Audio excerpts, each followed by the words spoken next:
కూడా ప్రత్యేకమైన వందనాలు తెలియజేస్తున్నాను.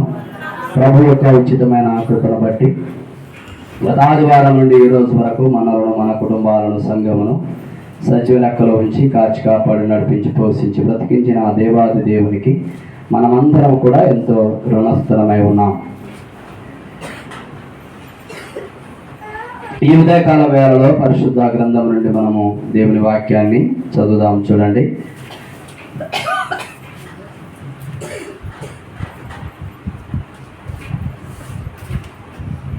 జకర్యా గ్రంథం 2వ అధ్యాయం 10వ వచనాన్ని చదువుదాం.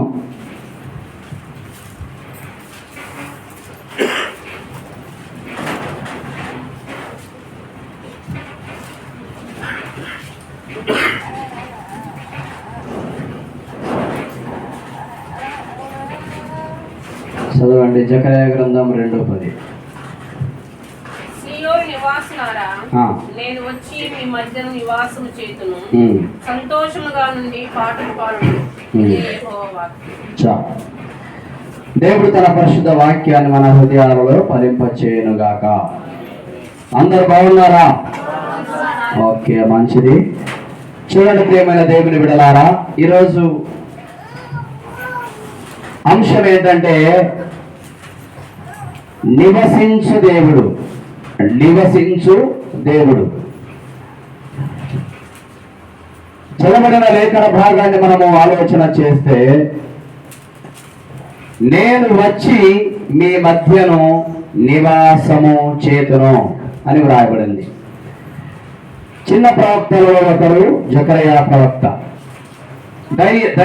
దర్యావేసు ఏలుబడిలో 2వ సంవత్సరము 8వ నెలలో యెహోవా వాక్కు ప్రవక్తయు ఇద్దోకు పుట్టిన బెరక్యా కుమారుడైన జకర్యాకు ప్రత్యక్షమై సెలవిచ్చినదేమనగా, యెహోవా మీ పితరుల మీద బహుగా కోపించెను, కాబట్టి నీవు వారితో ఇట్లనము, సైన్యములకు అధిపతియగు యెహోవా సెలవిచ్చినదేమనగా, మీరు నా తట్టు తిరిగిన యెడల నేను మీ తట్టు తిరుగునని సైన్యములకు అధిపతియగు యెహోవా సెలవిచ్చుచున్నాడు.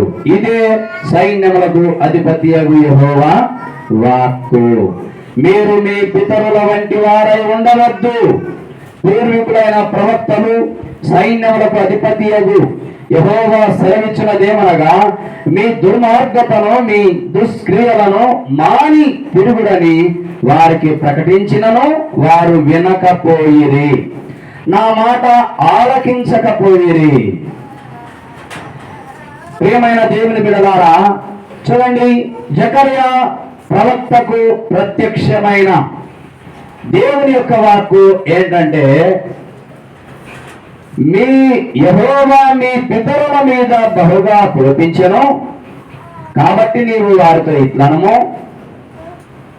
సైన్యములకు అధిపతి యెహోవా సెలవిచ్చినదేమనగా, మీరు నా తట్టు తిరిగిన యెడల నేను మీ తట్టు తిరుగుదును. మీరు మీ పితరుల వంటి వారై ఉండవద్దు. మీరు మీ పితరుల వంటి వారై ఉండవద్దు. మీ గత జీవితాన్ని ఆలోచన చేస్తే మీరు కూడా మీ పితరుల వంటి వారై ఉన్నవారే. మీ పూర్వీకులు ఎలా ఉండేవారో అలా ఉండేవారే. కానీ ఇప్పుడైతే పౌలు అంటారు, మీరు పూర్వమందు చీకటై ఉన్నారు, ఇప్పుడైతే ప్రభునందు వెలుగై ఉన్నారు. చెప్పలేక ప్రభునామాన్ని మహిమపడతాం. దేవునికి మహిమ కలుగునుగాక. ఇప్పుడు మీరు అపవాది సంబంధులా, దేవుని సంబంధులా? చెప్పలు కొడదాం. దేవునికి మహిమ కలుగునుగాక. ఇప్పుడు మీరు చీకటి సంబంధులా, వెలుగు సంబంధులా? వెలుగంటే ఎవరు? దేవుడు. నేను లోకమునకు వెలుగై ఉన్నానని ప్రభు చెప్పాడు. కాబట్టి మీరు మీ పితరుల వంటి వారై ఉండవద్దు అని దేవుని యొక్క వాక్యం తెలియచేస్తా ఉంది. నిన్న రాత్రి మనం చెప్పుకున్నాం కదా, పూర్వం మీరు క్రీస్తుకు దూరస్తులు, నిరీక్షణ లేని వారు, పరజనులు, పరదేశులు, నిబంధన లేనివారు అని నిన్న రాత్రి ఎఫెసీయులకు రాసిన పత్రికలో నుండి మనం చూశాం. ఇప్పుడు మనకు ఒక నిరీక్షణ ఉంది. ఏమిటి ఆ నిరీక్షణ? శుభప్రదమైనటువంటి నిరీక్షణ. మీ హృదయములను కలవరపడనీయకండి, తండ్రి యందు విశ్వాసం ఉంచండి, నా యందు కూడా విశ్వాసం ఉంచండి. నా తండ్రి ఇంట అనేక నివాసములు ఉన్నాయి, లేని ఎడలో నేను మీతో చెబుతా. నేను వెళ్ళి మీకు స్థలం సిద్ధపరిచి వెళ్ళుచున్నాను. నేను మీ స్థలంలో మీరుండు వాగిన మరలా వచ్చి నేను మిమ్మల్ని తీసుకుని వెళ్తా అని చెప్పాడు ఆయన. యేసుక్రీస్తు కలవరి శిలువకు అప్పగింపబడతా ఉంటే శిష్యులైనటువంటి వారందరూ కూడా కలవరపడతా ఉన్నారు, కలత చెందుతా ఉన్నారు, దిగులు పడతా ఉన్నారు, బాధపడతా ఉన్నారు, భయపడతా ఉన్నారు. అప్పుడు వారిని ధైర్యపరుస్తూ ప్రభు ఈ మాట చెప్పాడు. కాబట్టి ప్రియులారా, ఈ జకర్యా గ్రంథంలో మనము ఆలోచన చేస్తే, యోవేలు గ్రంథంలో ఇకనైనను మీరు నా యుద్ధకు రండి, ఇప్పటికైనా మీరు మనస్పూర్వకంగా తిరిగి నా యుద్ధకు రండి అని యోవేలు గ్రంథంలో చూస్తాం. జకర్యా గారు ఏమంటున్నారంటే, మీరు నా తట్టు తిరిగిన యెడల నేను మీ తట్టు తిరుగుదును. దేవునికి మహిమ కలుగునుగాక. దేవుని తట్టు మనము తిరిగితే ఆయన మన తట్టు తిరుగుతాడంట. యెషయా గ్రంథంలో ఒక అద్భుతమైన మాట ఉంది, చూడండి. యెషయా గ్రంథం లేదా సామెతల గ్రంథం మొదటి అధ్యాయం చూద్దాం. సామెతల గ్రంథం మొదటి అధ్యాయం 21 నుంచి చదవండి ఒకసారి. గొప్ప సందడి గల స్థలములో ప్రకటన చేయుచున్నది. 24 చదవండి. నేను పిలువగా మీరు వినకపోతుంది, నా చేయి చాపగా ఎవరు లక్ష్య పెట్టకపోయేది.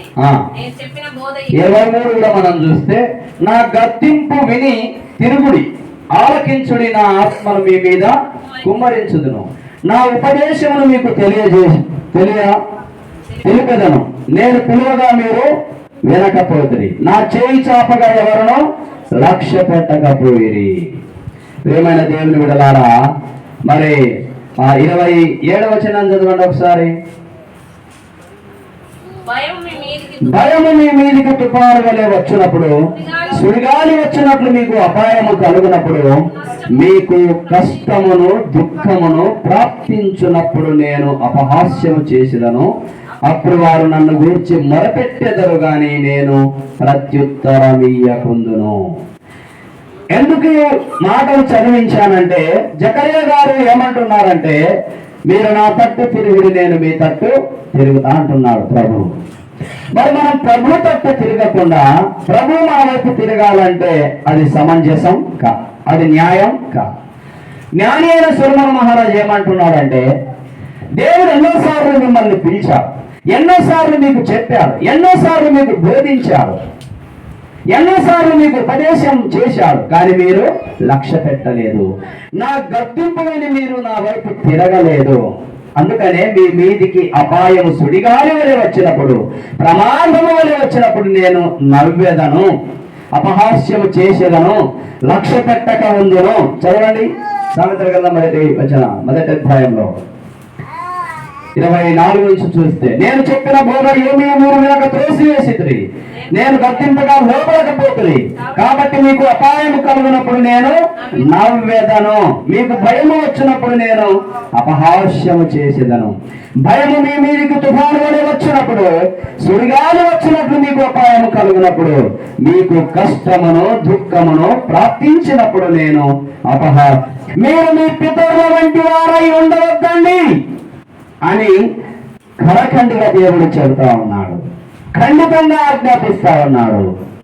మీరు మీ పితరుల వంటి వారై ఉండొద్దండి అంటే, మీ పూర్వీకులు ఎలా ప్రవర్తించారో, మీ పూర్వీకులు ఏ దేవుణ్ణి ఆరాధించారో, మీ పూర్వీకులు దేనికి మొక్కారో, మీ పూర్వీకులు ఏ ఆచారాలను ఆచరించారో, మీ పూర్వీకులు ఎలాంటి సహవాసాన్ని కలిగి ఉన్నారో అది మీరు చేయకండి, మీరు నా తట్టు తిరగండి. దేవునికి మహిమ కలుగునగాక. ప్రియమైన దేవుని బిడ్డలారా, అక్రమము విస్తరించుట చేత అంత్య దినాలలో అనేకుల ప్రేమ చల్లారునని దేవుని వాక్యంలో వ్రాయబడింది. లోకంలో ఎక్కడ చూసినా, ఏ కుటుంబంలో చూసినా దేవునికి స్థలం లేదు, దేవునికి చోటు లేదు, దేవుని భయం లేదు, దేవుని ఎడల భక్తి కనపడడం లేదు. ఎక్కడ చూసినా కూడా ఇష్టానుసారమైనటువంటి జీవితం, లోబడినటువంటి జీవితం. దేవుని మాట విననల్లని స్వభావం. అందుకనే జ్ఞానైన సొలొమోను మహారాజు, నేను పిలువగా ఎవరు మీరు వినకపోతే. ఇర్మియా గ్రంథం 6:25 చదవండి ఒకసారి. ఇర్మియా గ్రంథం 6:25, 6:10 లేదా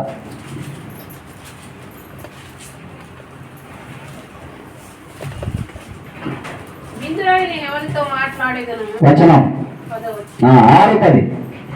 విందురని నేను ఎవరితో మాట్లాడగలను, ఎవరికి సాక్ష్యం ఇచ్చేదను? వారు వినుటకు తమ మనస్సు స్థిరపరచుకొనరు గనుక వినలేకపోయిరి.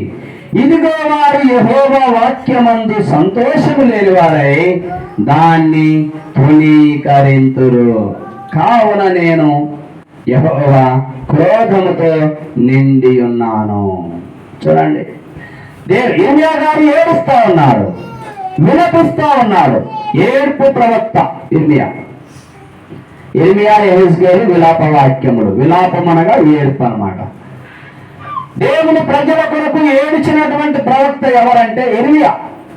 ఏమంటున్నాడు? ఎవరు వింటారని మాట్లాడాలా నేను? ఎవరికి సాక్ష్యం ఇవ్వాలి? వినుటకు తమ మనస్సు స్థిరపరచుకున్నారు, అందుకనే వినలేకపోతా ఉన్నారు. ఇదిగో వారు యెహోవా వాక్యమందు సంతోషము లేని వారై దాన్ని తృణీకరిస్తూ ఉన్నారు. ప్రియమైన దేవుని బిడ్డలారా, అందుకనే జకరయ్య గారు ఏమంటున్నారంటే, మీరు మీ పితరుల వంటి వారై ఉండొద్దండి. దేవుడు నాకు సెలవిచ్చాడు, ఆయన వాక్యం నాకు ప్రత్యక్షమైంది. మీ పితరుల మీద యెహోవా బహుగా కోపగించాడు, కాబట్టి నీవు వారితో ఇట్లను, సైన్యములకు అధిపతి యెహోవా సెలవిచ్చినదేమనగా, మీరు నా తట్టు తిరిగిన యెడల నేను మీ తట్టు తిరుగుదును. ప్రియమైన దేవుని బిడ్డలారా, ఇంకా మనం చూస్తే 4వ వచనం, మీరు మీ పితరుల వంటి వారై ఉండవద్దు. పూర్వీకులైన ప్రవక్తలు సైన్యములకు అధిపతి అగు యెహోవా సెలవిచ్చినదేమనగా, మీ దుర్మార్గతను మీ దుష్క్రియలను మాని తిరుగుడని వారికి ప్రకటించినను వారు వినకపోయిరి, నా మాట ఆలకించకపోయిరి. ఇదే యెహోవా వాక్కు. మీ పితరులు ఏమైరి? ప్రవక్తలు నిత్యము బ్రతుకుదురా? ఆయనను నా సేవకులైన ప్రవక్తలకు నేను సెలవిచ్చిన మాటలను కట్టడలను మీ పితరుల విషయంలో నెరవేరలేదా? నెరవేరగా వారు తిరిగి మన ప్రవర్తనను బట్టి క్రియలను బట్టి యెహోవా మనకు సేదలిచిన ప్రకారముగా ఆయన అంతయు మనకు చేసి ఉన్నాడని చెప్పుకొనిరి. ప్రియమైనటువంటి దేవుని బిడ్డలారా, ఈ ఆరాధనలో మనము ఆలోచన చేస్తే, నేను వచ్చి మీ మధ్య నివాసము చేతును. 2:10 జకర్యా 2:10. సీయోను నివాసులారా, నేను వచ్చి మీ మధ్యను నివాసము చేతును. నివసించే దేవుడు.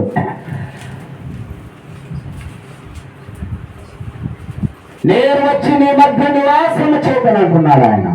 ఎందుకు? పరలోకంలో ఆయనకు స్థలం లేదా? పరలోకంలో ఆయనకు చోటు లేదా? ఎందుకు ఆయన మన మధ్యలో వచ్చి మన మధ్యలో నివాసం చేయాలని ఎందుకు ఆయన కోరుతా ఉన్నాడు?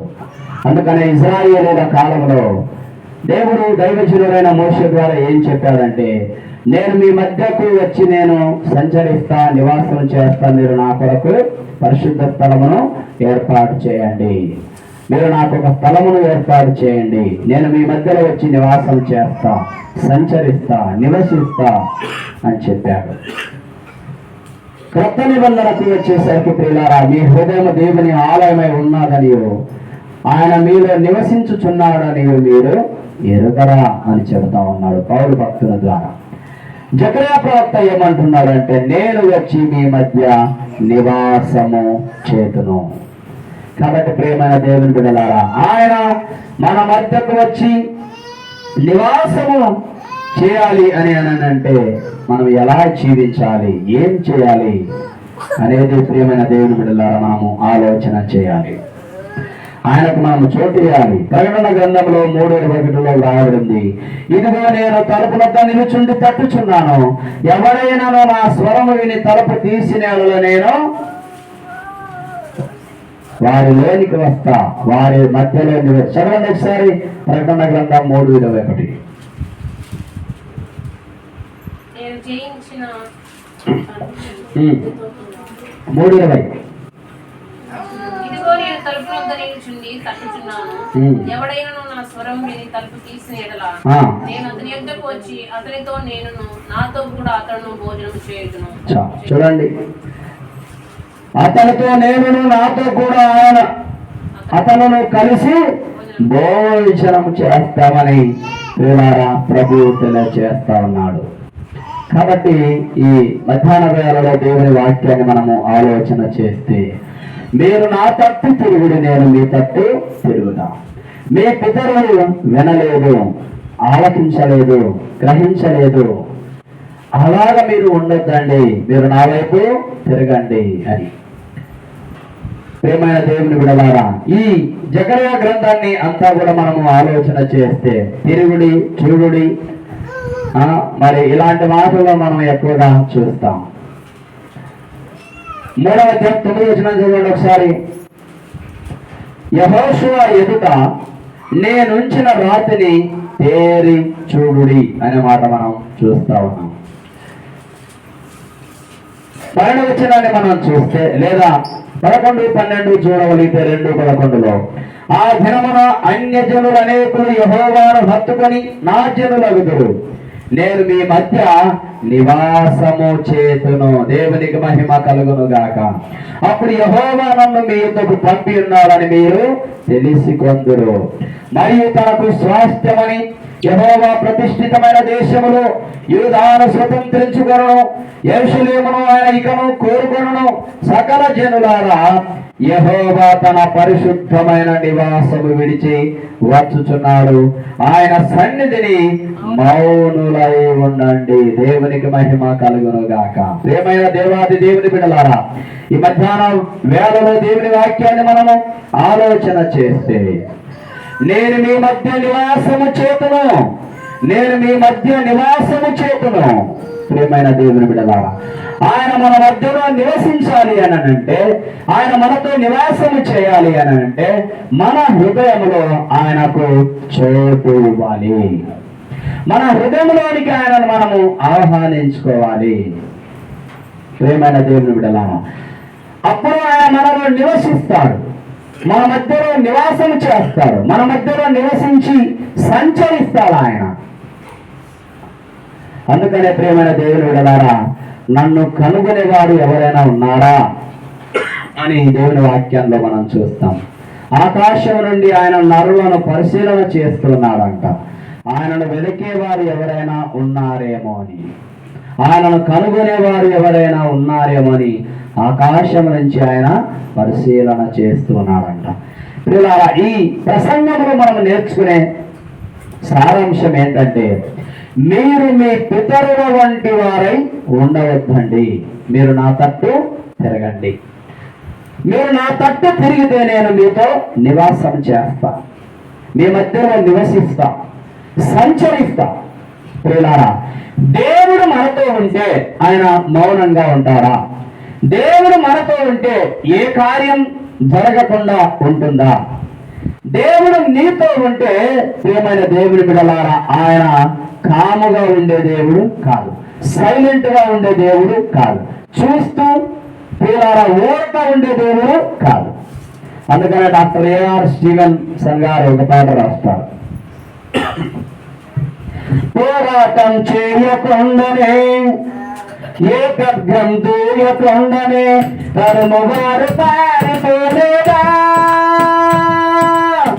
పోరాటం చేయకుండానే, ఏ ఖడ్గం దూయకుండానే తరుమువారు పారిపోలేదా?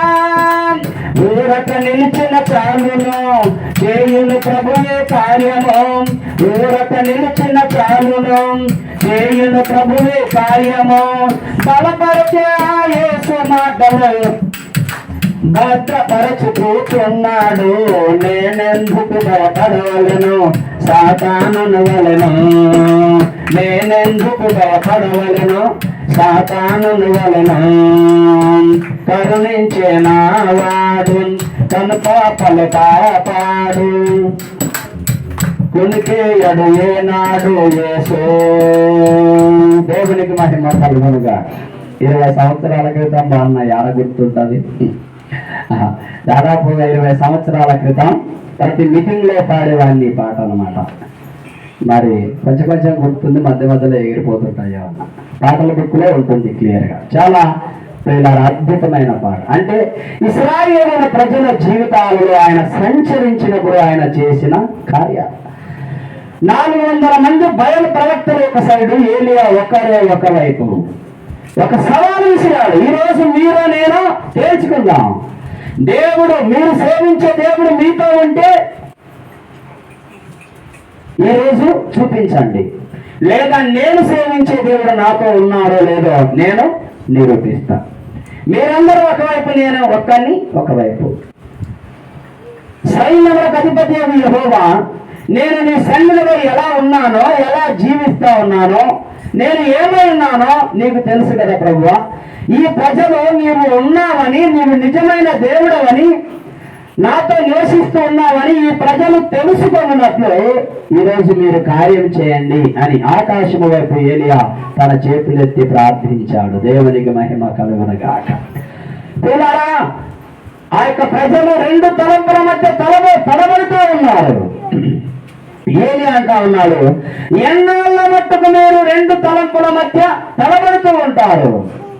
ఈరోజు మీరు నేను తెలుసుకుందామని చెప్పేశాడు. ఏం జరిగింది కార్యం? వారందరూ ఓడిపోయారు, ఏలియా గెలిచాడు. దేవునికి మహిమ కలుగు. నేను మీ మధ్య నివసించి, నేను మీ మధ్య నివాసము చేతును. చూడండి, జకర్యా గ్రంథం 2:11 మనం చూసినప్పుడు ప్రియమైన దేవుని బిడ్డలారా,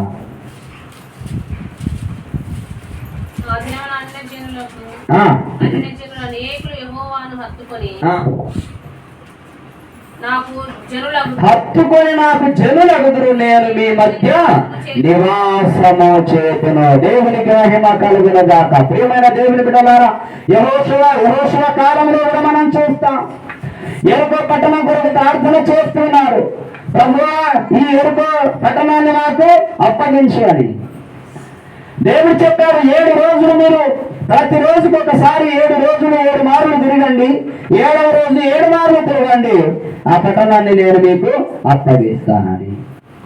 నేను మీ మధ్య నివాసము చేతును.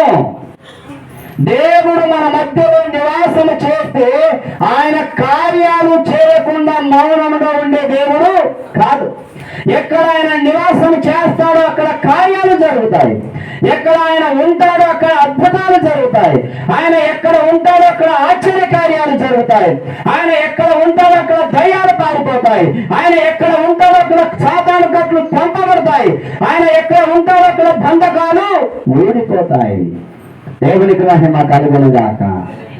ఎక్కడ ఉన్నాడు ఆయన? దావీదు అంటాడు కదా, ఆకాశంలోకి ఎక్కితే అక్కడ నీవు ఉన్నావు, భూమి మీదకి ఎక్కితే అక్కడ నీవు ఉన్నావు, తూర్పుకి వెళ్తే తూర్పున ఉన్నావు, పడమరికి వెళ్తే పడమలో ఉన్నావు, ఉత్తరానికి వెళ్తే ఉత్తరాన ఉన్నావు, దక్షిణానికి వెళ్తే దక్షిణాన ఉన్నావు.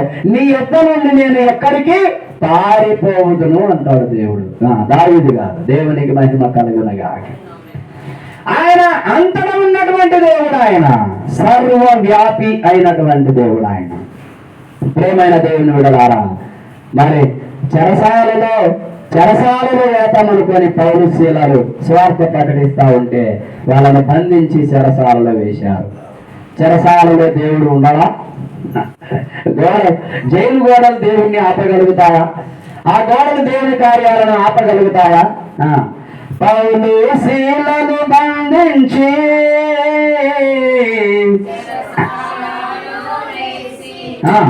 సంఘము ప్రార్థించగా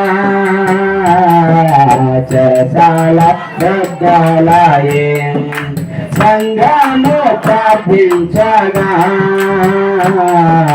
చెరసాల దగ్గలాయే. దేవునికి మహిమ కలుగునుగాక.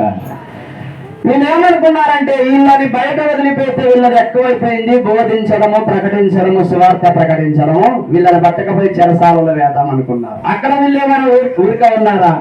పాటలతో ప్రార్థన చేస్తా ఉన్నారు, స్తుతిస్తా ఉన్నారు. ఏమైపోయింది? చెరసాల బ్రద్దలైపోయింది. కారణం ఏంటంటే ఎవరినైతే వీళ్ళను బంధించి చెరసాలలో వేశారో వారితో దేవాది దేవుడు నివాసం చేస్తూ ఉన్నాడు. చెప్పండి ప్రభునామాన్ని మహిమపడదాం. నీవు ఎక్కడికి వెళ్ళినా ఆయన నీతో ఉండే దేవుడు. నీవు ఎక్కడికి వెళ్ళినా ఏ స్థలంలో ఉన్నా ఆయన లేదా మీ మధ్యలో ఆయన నివాసం చేసే దేవుడు. ఆయన నీతో ఉండే ప్రియమైన దేవుని బిడ్డలారా, ఆయన చేసే కార్యాలను ఎవరు కూడా ఆపలేరు.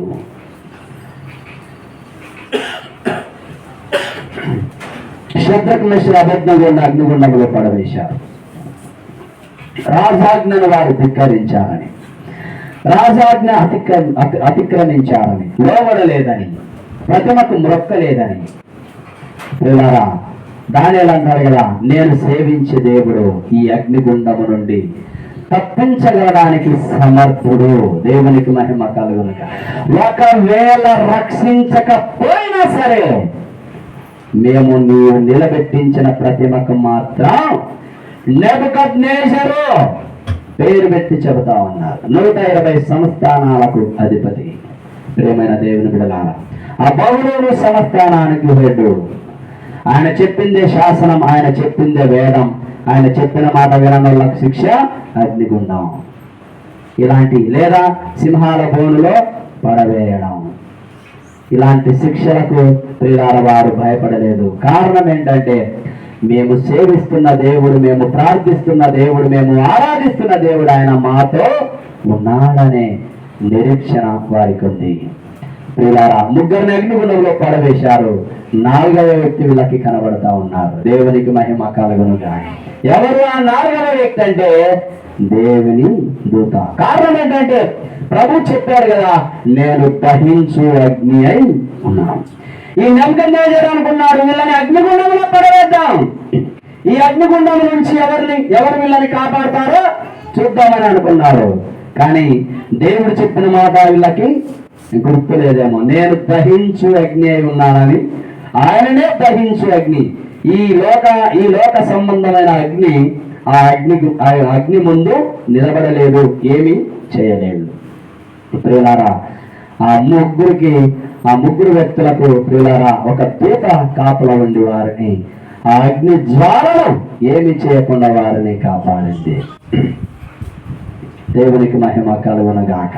ప్రేమైనటువంటి దేవుని బిడ్డలారా, ఈ మధ్యాహ్న వేళలో దేవుడు మీతో నివాసం చేస్తే దేవుడు చేసే కార్యాలు ఎవరు కూడా ఆపలేరు. ఆయన సాహస కార్యాలను చేసే దేవుడు, అద్భుత కార్యాలను చేసే దేవుడు, ఆశ్చర్య కార్యాలను చేసే దేవుడు, సూచక క్రియలను చేసే దేవుడు, మహత్కార్యాలను చేసే దేవుడు. ప్రియమైన దేవుని బిడ్డలారా, ఒకసారి యేసు ప్రభువు మరి ఆయనతో పాటు శిష్యులు ఒక దోణిలో ప్రయాణం చేస్తా ఉన్నారు. చూడండి, మార్కు సువార్త 4వ అధ్యాయం 35 నుంచి కొన్ని వచనాలు చూడండి. ఆ దినమే సాయంకాలమైనప్పుడు ఆయన అవతలకి పోదమని జనులను పంపివేసి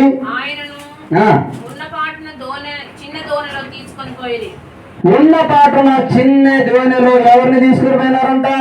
ఆయనను తీసుకుని పోయి ఆయన వెంబడి మరికొన్ని దోణిలు వచ్చాను. అప్పుడు పెద్ద తుఫాను రేగి ఆయన ఉన్న దోణి మీద అలలు కొట్టినందున దోణి నిండిపోయాను. ఆయన దోణి ఆమరమున తలగడ మీద తలవాల్చుకొని నిద్రించుచుండెను. వారు ఆయనను లేపి, బోధకుడా, మేము నశించిపోచున్నాము, నీకు చింత లేదని ఆయనతో అనిరి. ఎవరు లేపినారు ఆయనని? శిష్యులు. ఏమని చెప్తా ఉన్నారు? బోధకుడా, మేము నశించిపోచున్నాము, నీకు చింత లేదు. యేసు ప్రభు ఏం చేస్తున్నారు? నిద్రపోతున్నాడు అడుగు బాగాన. అంటే ఈ తుఫాను వచ్చేది నాకు ముందు తెలియదా? తెలుసు. తుఫాను వచ్చేది దేవునికి ముందే తెలుసు. అలలు రేపబడ్డాయి, తుఫాను రేగింది, పిల్లారా ఆ దోణిని కొట్టింది. ఆ దోణి మీద అలలు కొట్టినందున దోణి నిండిపోయింది. వీళ్ళు పిల్లారా భయపడిపోయారు. చూడండి, మరి శిష్యులతో దేవుడు లేడా? శిష్యులతో దేవుడు ఉన్నాడా లేడా? వాళ్ళతో పాటు దోణిలో ఉన్నారు కానీ వాళ్ళ హృదయాలలో మాత్రం లేడు. వాళ్ళ హృదయాలలో ఆయన ఉన్నట్లయితే దేవుడు మనతో ఉన్నాడులే, మనకేం భయమని ఈ అలలకు వారు భయపడేవారు కాదు. వీళ్ళారా నిన్న తెగ చర్చి డేకి వెళ్ళాం కదా, కోల్స్ ద్వారా అమెరికా నుండి డబ్బు పంపుతా ఉన్నాడంట. ఇక్కడ ఒక ధర మందిరం పని చేపిస్తా ఉన్నాడు.